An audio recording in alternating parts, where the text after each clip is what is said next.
Well, tell me and I forget, teach me and I remember, involve me and I will learn. And investment in knowledge pays the best interest. Hello, everyone. I, Sanchali Arora, welcome you all to day 6 of the 8th edition of the Edutainment Show Live 2020, Asia's largest design and media education festival.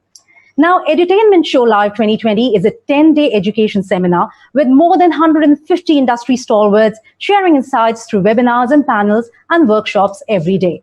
We have already hosted 7 seasons of this show, starting with the inception year 2013. Now, with participation from several renowned institutes and accomplished industry experts, we are proud to have guided lakhs of students through exciting career choices in the creative studies. Now, continuing with our endeavor and our tradition, this year we are hosting a virtual edition of the Edutainment Show from the 11th of June to the 20th of June. Now, simultaneously, alongside the show, we have an equally exciting virtual event which is happening. It is India's first 3D virtual education exhibition event for media and design. Now, what you need to do is register for the same. For that, we have a link. The URL is www.edutainmentshow.in. Once again, it is www.edutainmentshow.in. Now, friends, not only this, we have a super exciting giveaway. 3 lucky winners get a chance to win Amazon vouchers worth 1,000 each. Now, how do you do that? Very simple. You have to register to our 3D Virtual Expo, which I've already mentioned is on www.edutainmentshow.in. Log in to enter the Virtual Expo. Obviously, you need to visit the stalls. So visit the stalls, look for cookies in the document section. Cookies, collect all 3 cookies and send the screenshots to us on the ID edu_giveaway at eventcapital.in. Once again, edu_giveaway at eventcapital.in. And remember, once you're done with this, 3 lucky winners will be announced at the end of the day, and they will be winning Amazon vouchers worth 1,000 each. Well, with that overview, I think we are all set to begin with the first panel of the day. A very, very interesting topic, a topic which is very close to my heart, is the business of sports and sporting events. Now, over the past, I would say a decade or 10 years, sports as an industry, especially in India, has changed fundamentally. Today, sports is not just an active platform for marketing and creating branding opportunities for corporates investing in sports, but also creating values for fans all across. Sporting leagues in India and across the world have invited valuable support and presence of the corporate sector. These leagues have not only promoted sports like kabaddi, soccer, hockey in India, they have also created value for all stakeholders in the fraternity. All leagues have had varying levels of success in generating a fan base, inviting sponsorships, and ensuring the financial viability and profitability for the team promoters. In fact, fans in India also proved to be an interesting mix, with each being a loyal audience to a specific sport.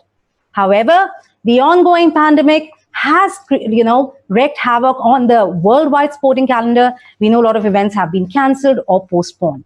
But having said that, it's time now to look into what the business is doing, how the events have been happening, and for that we have a very, very interesting panel. For the current and future prospects of the business of sports and sporting events, we have with us our moderator for the session, Pankaj Athawle, who's a sports broadcaster, podcaster, author, and archer.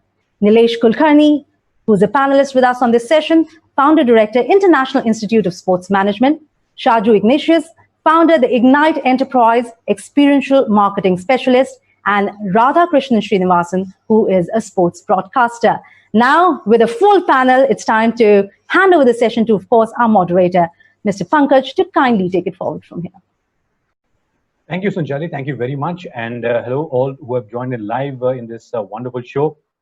So today's session, we have some very, very esteemed guests. It's a great pleasure and honor. Sanchali has introduced all of them. So Nilesh, RK, and Shaju, a warm welcome to you on this session. Thank you. Thank you. Yeah, Hi, so I think, this is yes, hello everyone. It's a different experience altogether in a virtual manner that we are all connecting, because the show must go on. That's what it is said. So let's begin with this whole discussion. We have to sort of concentrate on the business of sports and sporting events, and what sort of career opportunities has it now come up with? What sort of requirements are there in the market? What does the market look for in terms of skill sets? That's what we have to tell all our friends who have joined in here. So probably, what I'll do is all three of you, if you could sort of just give me a brief from then and now. What has happened, how is the situation today, so that we can move ahead. So if I start with Shaju, Shaju, you have had over 2 decades of experience in events. You are a events guy. You really like to be there at that moment, create the entire beautiful scenario for everyone. So since 2008, the entire events industry has really, bloomed. It has blossomed and grown many folds. So how do you see the overall transition in the last 12 to 15 years as far as the event sector is concerned? Thank you, Pankaj. Good afternoon, RK, Nilesh, and hellos to our wonderful audience there. Special love to all the students who are watching this. If I have to go back, actually, Pankaj, it goes back to 1995. If I flash back really to where my career started in events, when I joined Viscraft, it was Jan 95, way back. We were all doing events which were so-called, the start point, corporate events, parties, which went to concerts, right? In fact, we weren't called event managers. We were called party organizers, probably. And we learned along the way, on ground, right? But there came a few epic, iconic events, whether it's a Michael Jackson concert or then international events later, and then the awards happened. But being a passionate guy for sports, right from my school, college days, there was always love for sports. I would look out for sports events. And there were very few, by the way, in India, right? We were all exposed to international events like FIFA, Olympics, and so forth. But what he did get to do as a first set of exposure to events from an event management point was sports awards. I remember doing the C8 Cricket Rating Award, which was a banquet hall event, very exciting. And we all love cricket and love sports person, right? And then we did a couple of other awards, like the Hero Sports Awards, Sara Sports. So there were a few brands who always backed up sporting stuff. But like you rightly pointed out, it was the 2006, 2008 time when actually sports came to be in a much more bigger manner, in a bigger fashion, more mass entertainment, right? Compared to cinema and musical events. And at that time, I remember, ceremonies started happening as well. And I was fortunate to be part of the Commonwealth Games ceremonies which happened in Delhi. I'd started my consultancy at that time, and my alma mater and my godfather Viraf kind of said, can you come on board and collaborate with us? We are ganging up the good old team. I spent 4 months in Delhi learning the absolute brass tacks of a ceremony, a large-scale ceremony on a global platform. And all of us who were there, right? I think we were about 200, 300 of us, apart from the rest of the staff. And we had an international specialist team who go ceremonies to ceremonies globally. The learning of that was immense. So it was all on ground. And I hope that's what we would all want to share in our institutes and, our learnings, that what can be learned in the classroom, which can be taken on ground. But having said that, and then the leagues happened, right? From the IPL to the ISL. And I was, again, fortunate enough to be consulting with Ambi Valley. So with a couple of friends, with Neeraj Sareen and, ace golfer Shiv Kapoor, we set up the first golf league in the country. It was a golf premier league. So I kind of got a very interesting exposure from doing award events to the ceremonies, to setting up a league, to helping friends like John. John set up and owned the Northeast United. I was there with him in Guwahati for the first match, where he kind of asked me to, can we help out with an opening event for the match? So we set up a concert before the match in Guwahati. So yes, it's been an interesting transition from an event manager to actually trying to focus, can I do interesting stuff in sports? And today, I'm glad I can also collaborate with my friend Nilesh here, where we are setting up a PGP in sports event management, where we'd like to bring in the learnings which most of my friends from the industry have had, companies like Procam and Maximus and Viscraft and Encompass, where we'd like to give students the in-classroom learning as well as a certain exposure on ground as well. Right. Amazing. Did I take long? No. Absolutely. It's well played. So now moving on to Nilesh, the kind of inputs Shaju has given, the entire plethora of things has really opened up. Events is not just a small party event, but it's big. And when you talk about events, when you talk about bigger events, you have been, of course, an Indian international cricketer. You have been there, seen that, one of the most successful Mumbai captains.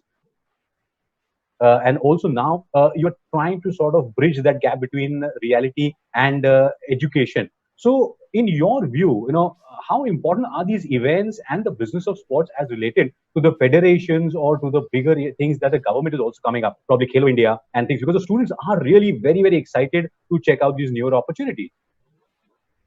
Yeah, first of all, thank you, Edutainment, Deepak Chaudhary, and all the team working behind putting up this entire. Pankaj, I think what I look at it when I started playing cricket, the team who would manage the players, there would be a manager, there would be a coach, and a physio.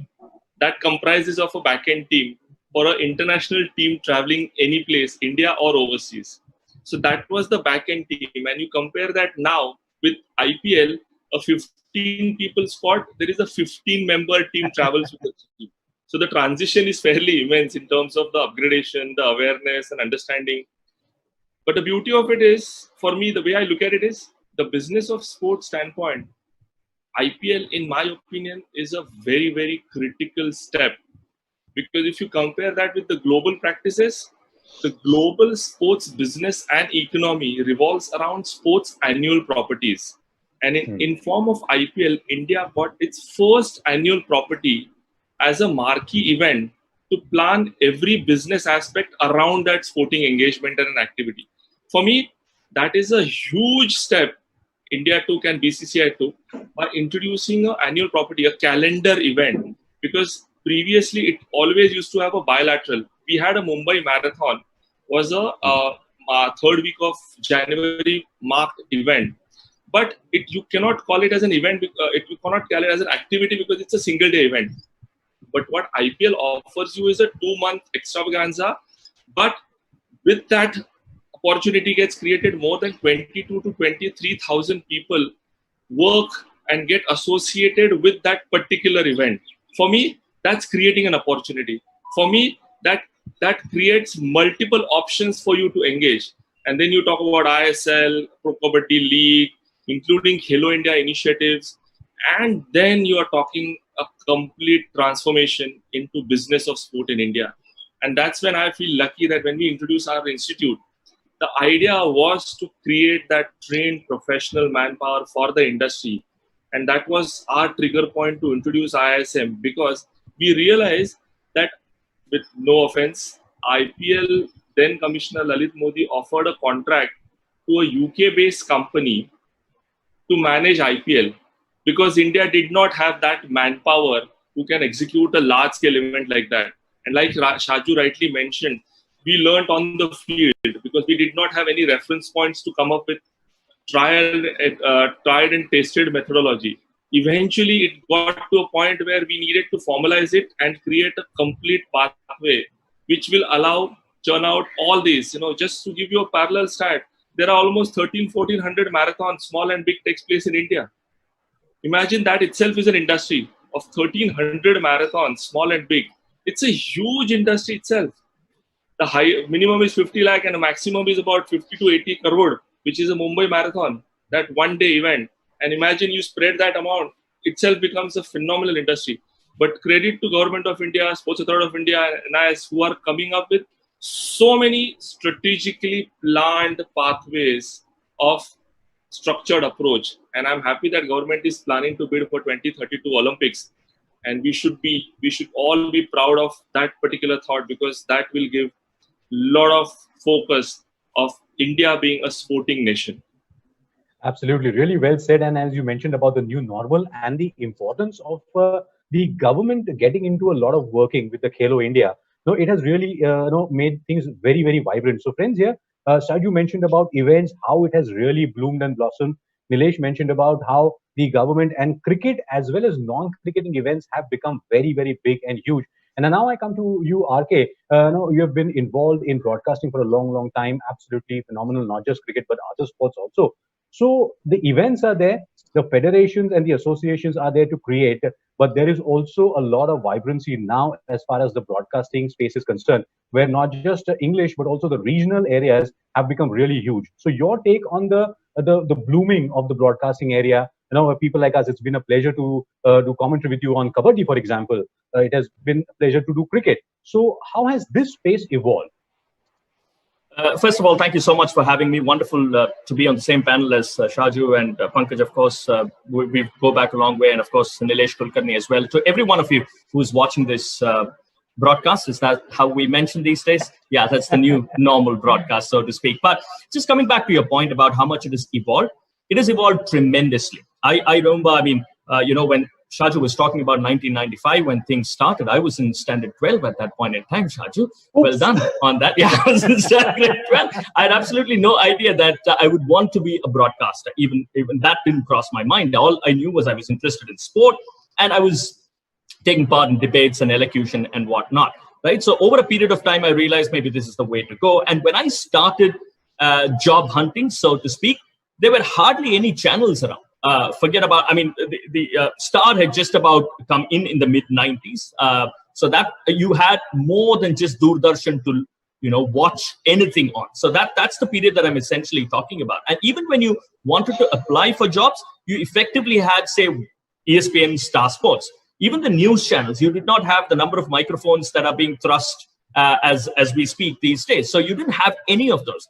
So even to approach, you just had one or two options, and that was seemingly out of reach, right? ESPN Star, I mean, you had the world converging there and everybody working and stuff. And India, you had a very, very small office, I remember, that was set up in a place called Pushpa Vihar in Delhi. So it was set up at the basement, and that is where we all started. It had about 4 or 5, out of which 3 or 4 were pretty much heads of that office, and you had 1 or 2 who were working in and around. So that's how things started.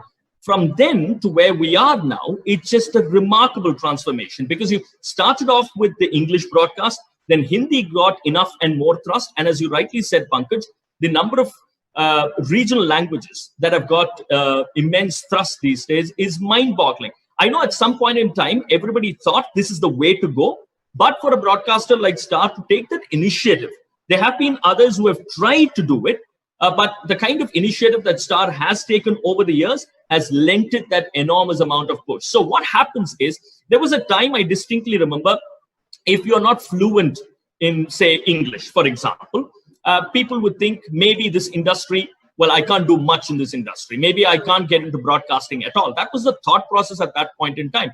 But now, when you look around, when you've got, sports, 24-hour sports channels in Tamil, Telugu, Kannada, you did ISL in Malayalam, you have a 24-hour sports channel in Bengali, you suddenly realize that people, the aspirational levels of people have gone up by that much more, because you're saying, okay, language is no barrier anymore. Let me go across and find out how I can improve and work upon the language and the sport of my choice as well, because it's not anymore just cricket. You spoke about kabaddi, and it's been a phenomenal success over the years, thanks to how it has been projected, how it has been, made and stuff.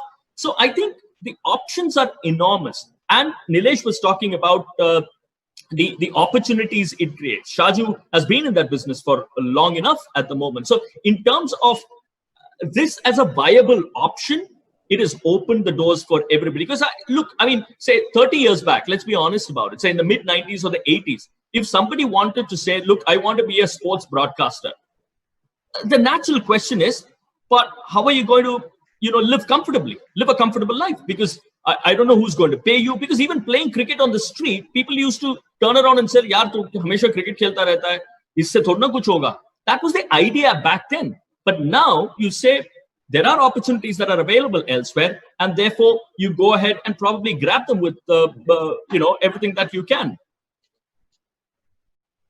Absolutely. And that brings us to another point wherein we came from not a lot of opportunities to enormous opportunities now. So does that mean that, the first thing it means that parents need not worry, because there are a lot of things available now. So there will be good livelihoods available for students if they come into this particular field. That's one thing. But for that, they have to equip themselves with certain skills. So now my question to the panelist is, the kind of skill sets required, because the plethora of requirements is there. It's really gone up. So if all of you all can sort of shed light on the importance of certain minimum skill sets that you need, because a lot of students here assume that I am interested in broadcasting, I should get some work. Is that the case? What are the skill sets that you need to really have bare minimum so that you can build on them?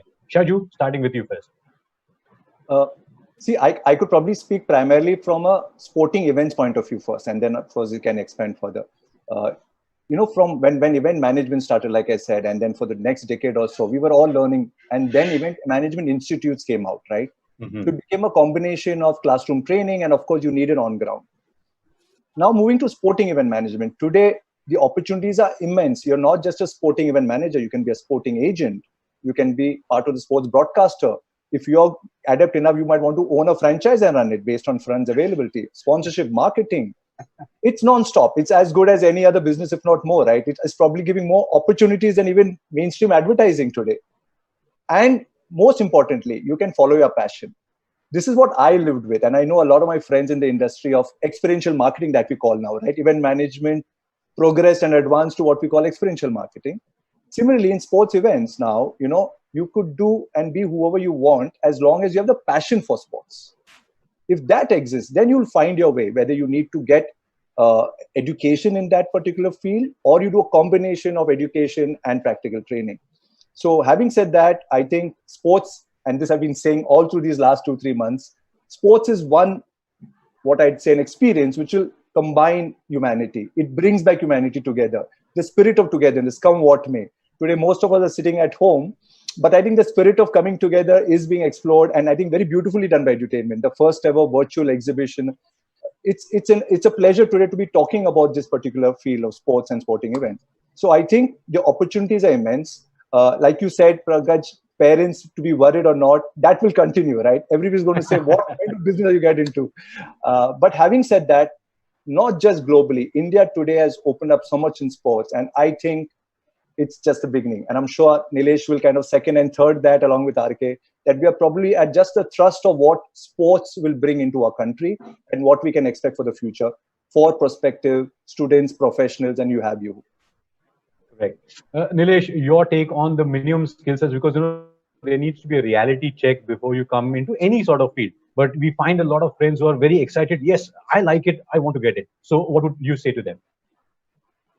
I think the most important part of the entire bandwagon of business of sport and sporting opportunities, I would break it up into two folds. One is, like Shaju mentioned, that you require a passion for sport. Yes, that block gets ticked. The good part is, in sport, and RK and Shaju both will agree on this part, one of the critical important component here, in sports we don't have retakes. So it's everything live. What you do, what we prepare, and what all goes behind the scene is the culmination of what you actually deliver on that particular moment on the job. So I think that's where the edge part, that's where the important part of that decision making comes in. So from a context of a institute perspective, what I would like to impart that as a key takeaway for students who are aspiring to make a career, yes, you have to have a passion for sport. Definitely, most definitely. Hello? Hello? Yeah. We can hear you. So you have to have a passion for sport, but Yeah, more yeah, yeah. important, what you need to think about is how you're going to go about it. Because in about 80s, there was a wave of a management education, and then the specialization took place of HR, marketing, operations, finance. In sports, the similar evolution is taking place in terms of a structured approach of what you want to make a career in. The orientation for you have to have a 360-degree orientation, and the specialization. If you want to become an entrepreneur in sports, yes, you have an option. If you want to specialize yourself in marketing, yes, you have an option. If you want to specialize in operations and logistics, yes, you have an option. With RK, people like RK and yourself, if you have an aspiration to make it to broadcasting and put that into multiple threads, yes, you have an option. Back end, front end, creating that. I will just elaborate one small thread into this part. Halo India worked on 16 different departments, managing almost 50 odd different jobs in one single event. Look at the opportunities you can create for yourself by specializing. If you have that domain expertise, you have a chance. Our students, a lot of times we get this query that I want to work in star sports. But I always say that to them, that even if you have an aspiration to work in star sports, what exactly do you want to work in star sports? Because star sports has 35 different departments and options for yourself. It could be from content writing to broadcasting, from managing the entire thing, or front of the camera, every aspect of it. You can create a space for yourself. The good part is the industry is growing at a phenomenal speed. The only technical hitch I personally feel, it is still not called as an industry. What I would like this to happen is the absolute full focused approach from the ministry and the stakeholders to make this as an industry status. The moment that happens, the job opportunities and the structures which are required, complementing opportunities, will get the entire ecosystem as a 360-degree approach, and then there is no looking back for India. Yeah, very well said, Nilesh, here, because a formal acknowledgement is extremely important. And yes, friends, you can also send in your questions, because we already see a couple of questions which we'll take in. But you please keep on sending your questions which you would like to ask our experts. And coming to you, RK, Shaju mentioned about the passion and the skills. Nilesh mentioned about the training and the academical background that you need in getting into this kind of an industry. What would you suggest in terms of the reality check of skill sets required that someone wants to get into any particular sector of this entire sporting industry? Okay, look, I would look at it this way, Pankaj. If I'm a student, how am I going to look at everything that is in front of me? Seemingly huge, the world is in front of me, right? Two ways. One is I look at everything that is in front of me and say, wow, here is my opportunity. Let me go and try to be the best that I can be. That is one way of looking at it. The other thing that the student needs to do is also to look at himself or herself more so than ever before. Because as I said, say about 20 years back, you just had that one channel, you had maybe 2 anchors, you had maybe 4 producers, you had about a 10-member back-end team. Now, there is a specific set of people who are competing for that position. I'm not even bringing in the marketing and the sales and the event management side of things. I'm only purely talking broadcasting here, right? What has happened now? That one organization has become, say, 10. I'm counting in the sports section of the news channels or whatever, or you look at even the YouTube or the social media platforms that are huge at this point in time. So one is, yes, you've got different platforms where you can express yourself in the way that you can be, but that also brings this aspect of responsibility.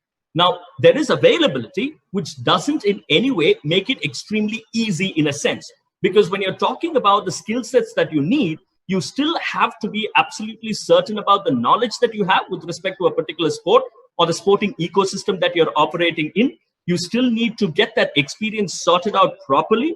And you still need to be, if you're working in a particular language, you still need to have that command over that particular language. So your basic skill set, so to speak, was perhaps the same as before. Now, where you need to upgrade yourself, which the youngsters are doing incredibly well, is in terms of technology, in terms of finding yourself the right fit into a system that is existing around you. Say, for example, I'll give you a classic example.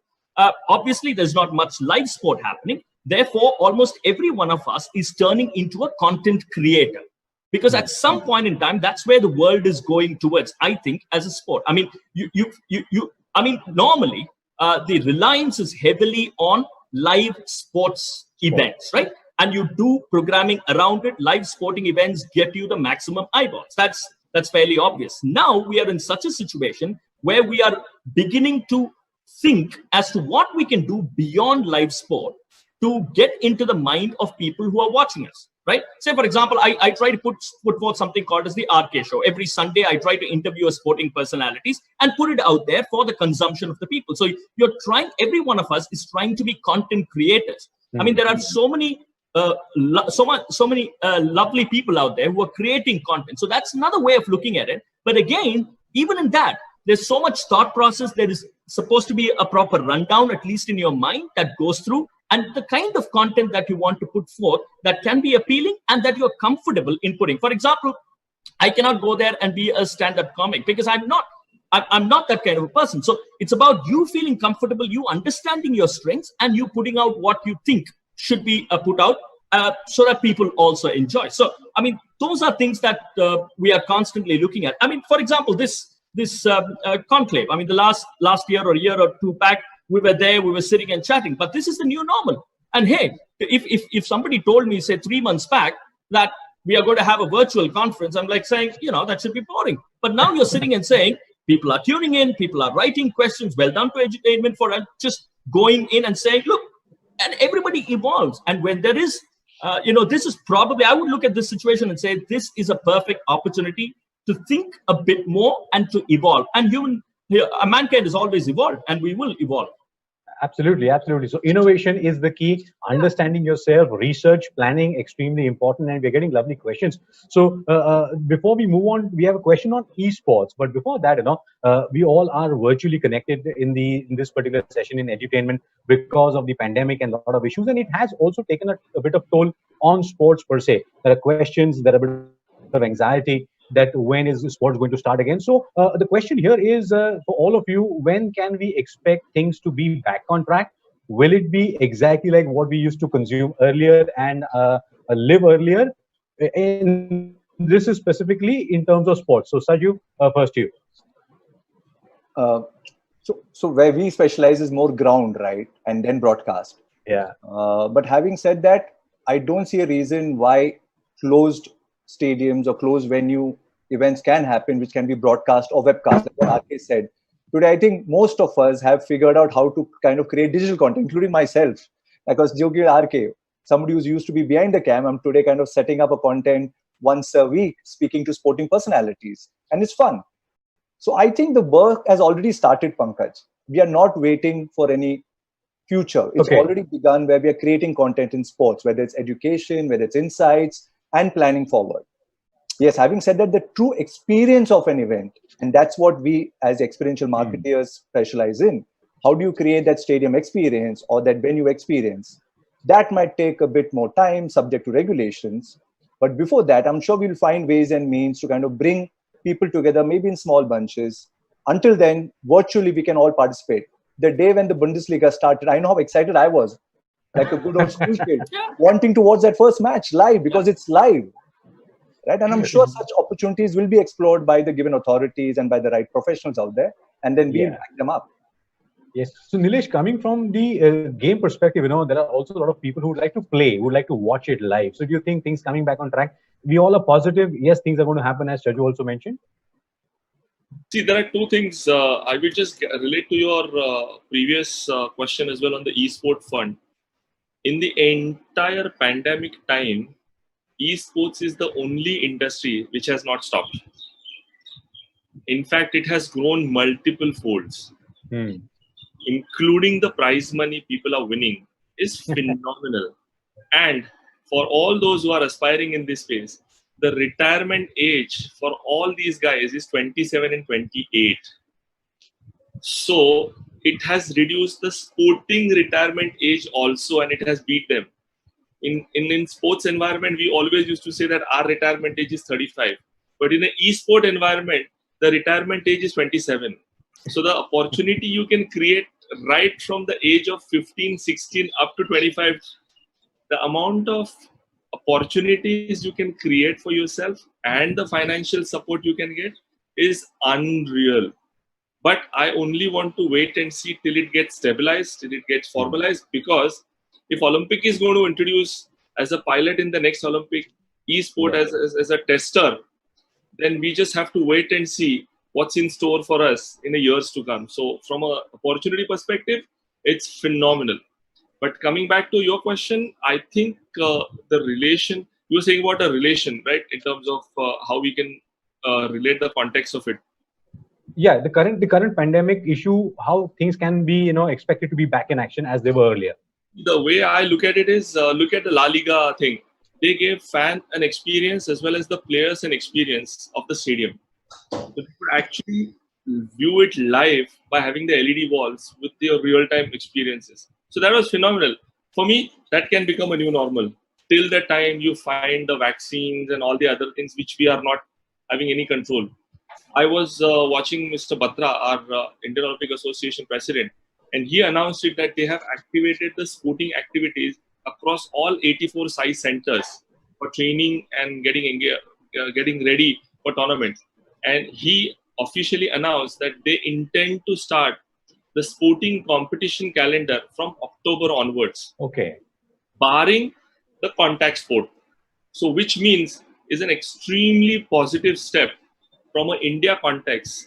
And whatever information I have, the Sports Authority of India is also contemplating starting Khelo India university games and youth games in the month of Jan-Feb. So if that is the plan they have, that means we have lost only about 4 to 5 months, and blessing and disguise, 2 to 3 months are monsoon months in that. Biggest calendar event is IPL, and yes, we all look forward to having some sort of a role. And I'm sure RK must be itching to go in front of the camera because of the. But look, this is the best part for introspect and create multiple career opportunities. What it has given us is it has given us a perspective. If this is not there, what else can you? Because this is something which we will have to start thinking, planning, and create.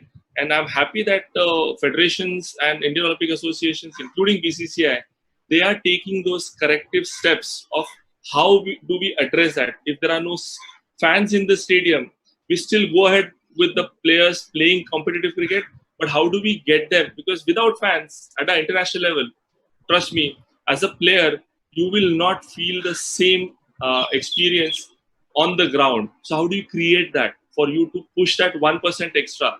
In sports, we always call it that if you push that 1% extra, that creates that intensity, that creates that competition at another level. And for viewers, it's a brilliant treat to experience. Yes, so technology is, Shaju. Sorry, if I may step in, and sorry, RK, if I can just take a minute, what Nilesh said is brilliant. The emergence of esports and more, it's actually blown out in this period, right? I must, if I can mention, I was working with my dear friends, Anil and Vivek Singh from Procam, my company Ignite and Procam associate on a couple of projects. And we were in the process of building a new IP in sports and lifestyle, a great experiential event. And I must quote what Anil has taught me. He's a legend, right, in the business of sports and sports events. He said there are two kinds, one is spectatorial sports and then there is participative sports. And the origin of marathon came from there, that how do you get the city of Mumbai and the city of Delhi or the cities across, how do you come and participate as one? And that showed the success of how marathons took over, like what Nilesh said, how many marathons across the country today, right? Exactly. During that process, one of our associate partners was Akshat from Nordwind Gaming. And I've not been too exposed to gaming online, but I kind of started learning. And during this phase, when everything came to a pause or a stop or a standstill, he was the most busiest guy. We would not get to him because he was more busy than all of us when we were kind of brainstorming. It got me to actually go to my 12-year-old son and, hey, teach me some gaming. And I learned PUBG. And what Nilesh said, the experts are in the 15 to 18-year-olds. My 12-year-old son is saying, I want to participate in a championship. He took my permission, and this Sunday he actually played his first online championship as a 12-year-old. And the prize money, if you get to know some numbers, an 18 and 19-year-old is winning as much as what a Federer is winning at a Grand Slam. Actually, these are facts available. So, like I said, Cricketers won though. Yeah. Yes, we all have to work hard. No worries about it. So sports as a sport, right? As a gaming experience is already out there. It's about how we adapt to the new, right? You can find opportunities in various verticals. So sorry, back to you, Pankaj. I don't know. Yeah, RK. Yeah, it's interesting in a way, Pankaj, because look, I mean, so far, let's look at what has happened so far. You play sport. There are people who come and watch you, right? So, say for example, if there is a game of football that is happening at Old Trafford, you pretty much are guaranteed an attendance of 75,000 plus at Old Trafford, right? Now, what is happening is, there is obviously no audience that will be allowed, but it provokes or it makes sure that the clubs or the broadcasters think a lot more about the fans than they did ever before. So you're suddenly saying, look, okay, we always almost assume 75,000 people coming and cheering. Now that nobody is there, how do we take it to their homes? And that is not only via TV, because via TV, you're anyway taking it.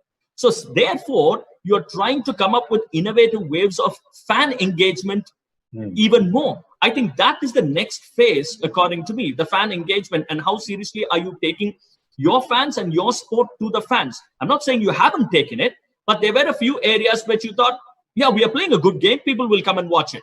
Now, as Shaju and Nilesh did mention, you've got these virtual crowd that is coming in. The Danish league had people joining them on Zoom, for example. You had this wonderful technology in Bundesliga. You had a good sound system operators and the producer mixing and matching the sound and the ambience in accordance with whatever was happening. It was fascinating to read. For example, a game between Borussia Dortmund and Bayern Munich, for example, what they did was they picked the audio from the previous clashes of the audience. So they kept it as the base. So they just started playing it out because that will give you the hyped up environment that can possibly give, or close to that, right? So, and there was a certain sections of fans that were picked and chosen because they were the certain section of fans that attended these games regularly. So they can almost anticipate what the crowd will be thinking. And therefore, in accordance with them, they sat down and picked up those moments where things had to be hyped up a bit more. So that was stored in a completely different engine. And then every time there was an event that could possibly happen, say a penalty appeal or a foul or an argument with the referee, separate pockets of sound was created for that.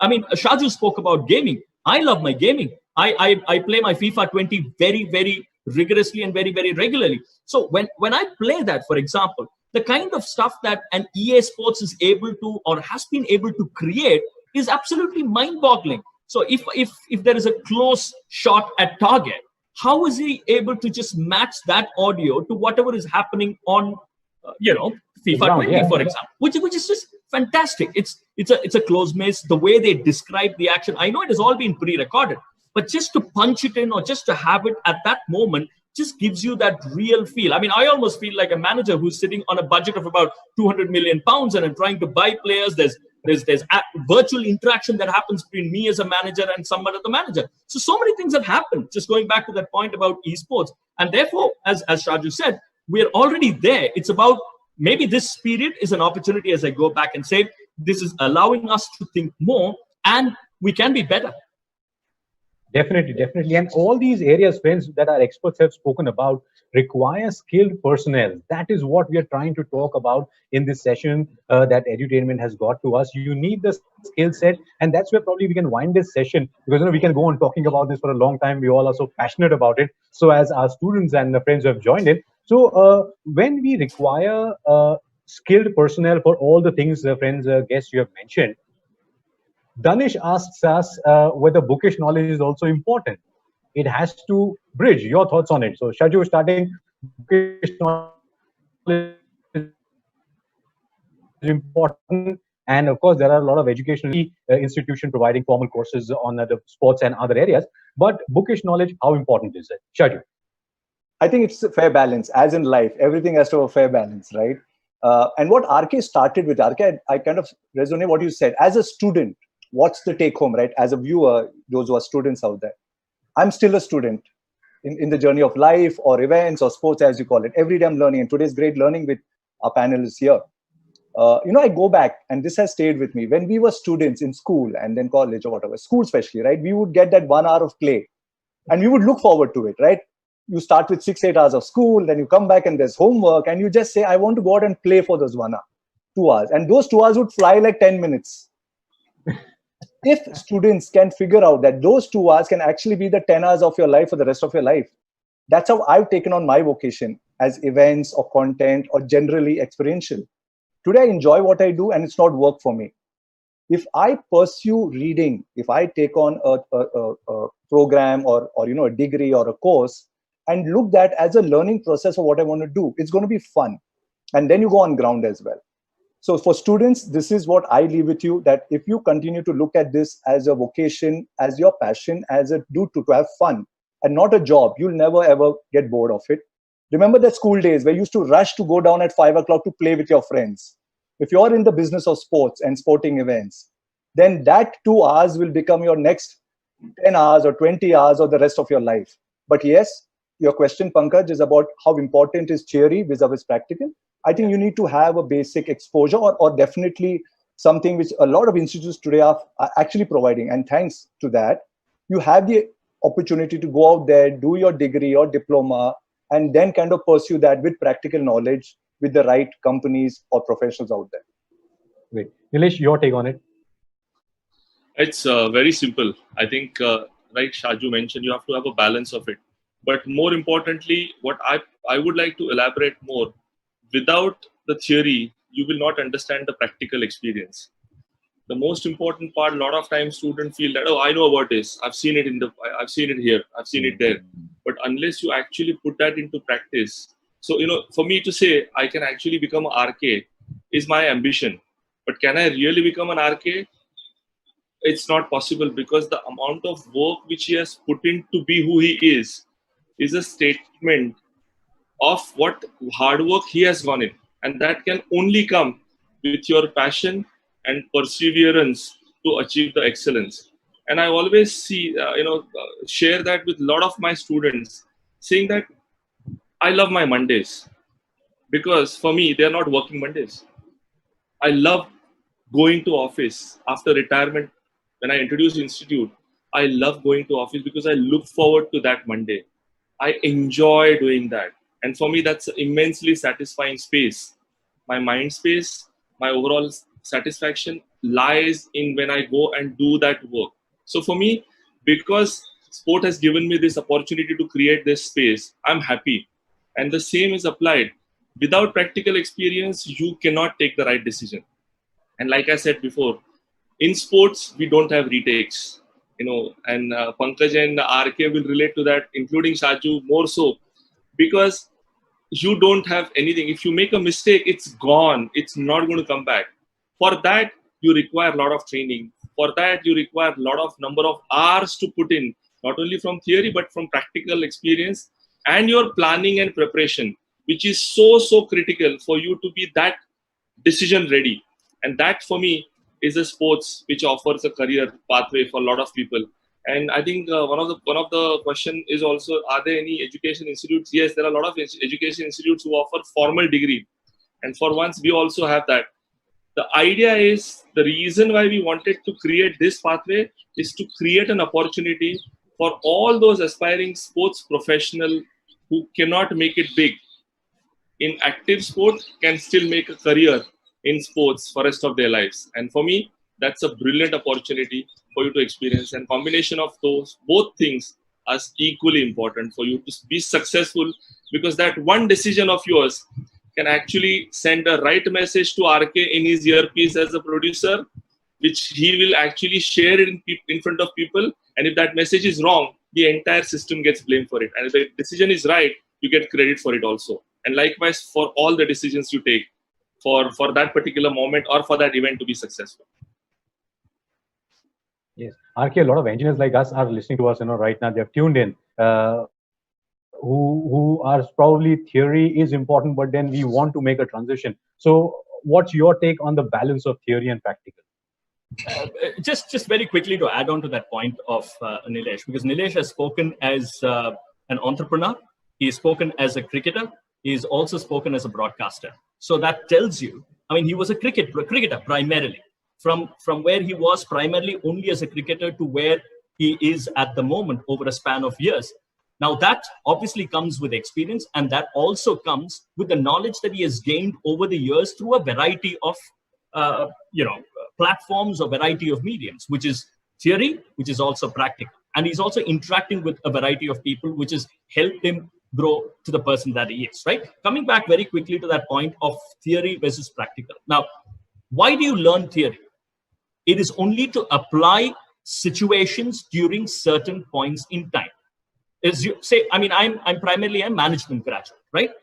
So say back in the 90s, when you're given a case study, right? You're given a case study of some big European company or big American company, how they came out of a particular crisis, right? Now, you should not straight away, I know every one of us dreams, you should not straight away think that on day one of your corporate life, you're going to be managing a 500 crore brand. That never happens. And that is the dream that you're being sold, right? Because you eventually want to get to a certain point in life. But by analyzing those case studies, you are trying to apply those pointers into whatever areas that you are managing, whether it is your management skills, or whether is it in terms of your product pricing, or whether it is in terms of the way you would sell your product. Eventually, boss, maal bechna hai.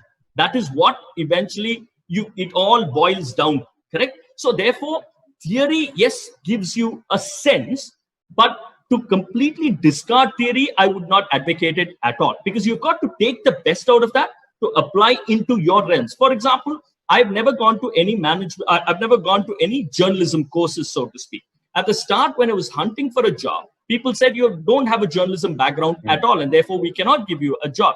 Now, at that point in time, I felt, maybe things could have things could have happened earlier if I had gone there, or I might have, instead of spending, say, 4 years learning an art after having jumped into this field of broadcasting, maybe I would have taken 1 year to combine the theory and practical, and probably would have been better off. So as Shaju said, or as Nilesh said, it's about not discarding anything completely. It is important. It is there for a reason. Of course, you will have, you will have your own choices, but it's about taking what you think is relevant. It's a bit like, I'm sure, a cricketer in Nilesh Kulkarni will tell you, because there are so many people who will tell him about his action. That doesn't mean, he doesn't take anything or he takes everything. He just takes, those are all the theoretical part of it that people are telling him eventually. He picks what is right for him and he applies, because there is a science to it. There is a method to it at the end of it all. Absolutely. Very well said. Yeah, Nilesh. What RK is saying, the 4 P's of marketing are so important for you to understand first before you actually start doing the sports marketing part. If you don't understand the product part, then you will not be able to position it to sell it right, as RK said. And end of the day, in the entire sports ecosystem, what RK said is right. Everybody's selling. Everybody's trying to put forward their point. The good part is that 2 key components are 2 stakeholders. One is the fan, which is the most important component, who you target that. And the other stakeholder, who's the participant, who's actually engaging into that. The entire ecosystem revolves around these 2 stakeholders. And if you manage to understand your product better, you'll be in a better position to position it and sell it better. And when you have the fan and the participant together, then every brand will come after you. They would want to invest into you. Yeah. Yes, and gentlemen, that's the question here. Everyone is passionate. Everyone is interested. Now they've got an idea. Yes, there are a lot of opportunities. The industry has really gone, berserk. It has gone big. But who will employ us? That's the question that someone has asked us. Which companies will now employ us? So if you can quickly dwell on that, because RK, someone is asking, what is the opportunity to become an anchor? So what are the job opportunities? You have spoken about it, but gentlemen, could you shed some light on who is going to employ which kind of company? Shaju, starting with you.